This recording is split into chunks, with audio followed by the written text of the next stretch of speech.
Good morning. Thank you for listening to my story because I'm one of the people that will be affected along with my family. I'm AWO1 retired Kevin Thompson. I served in the Navy for 20 years. I have accomplished over 35,000 hours of flight time and have done multiple tours in support of Desert Storm, OEF, and OIF. I have instructed, mentored, and trained over 200 individuals. Like many individuals like myself who exit the military, our jobs do not relate to anything in the civilian world. Thus, I had to go to college to redo everything I learned. At this point, I went to Illinois and attended a community college where I earned one B and the rest A's and earned 2 associate's degrees.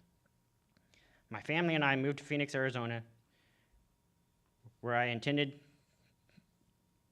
ITT Tech, where I saw in an advertisement where you can complete your degree in 18 months.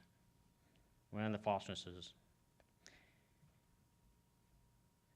As I only had 17 months and 23 days left on my GI Bill, I finally contacted ITT Tech in Tempe, Arizona, and was told that I could not complete my degree that I had previously picked.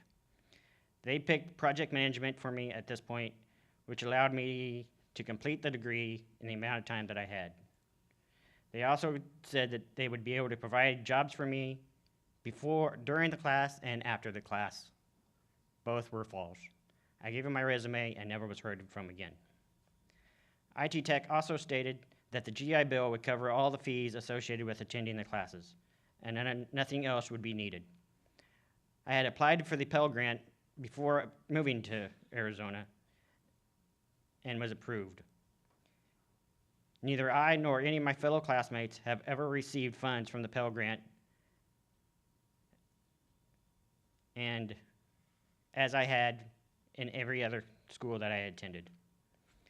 ITT Tech did receive the grant money, but it's unclear where it went because me and my family were homeless for twice during the period that I was attending ITT Tech.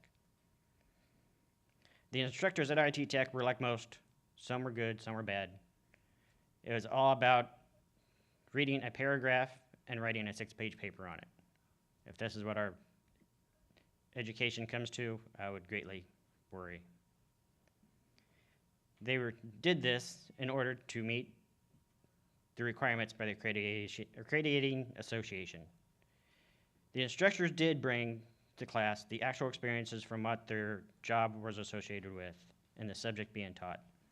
Yet the school fell short of providing the resources they had promised, such as job placement and how the school would be paid.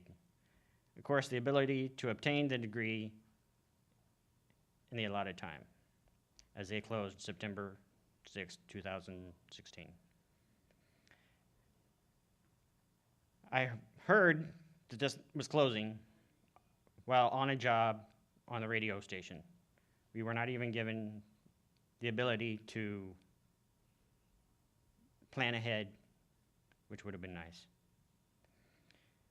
With the ITT Tech closing, the VA is now trying to collect on funds that they had given ITT Tech prior to the class starting. I was left without a degree and now loans that I cannot repay. And I was left with 6 months and 13 days of the GI Bill.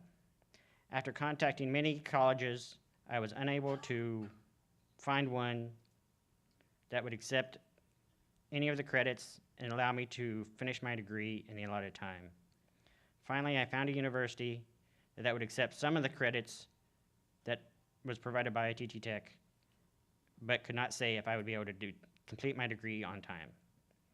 I am now 2 classes short of my BS in technical management and unable to complete the degree due to the GI Bill not covering the classes or the living expenses that I have been living on.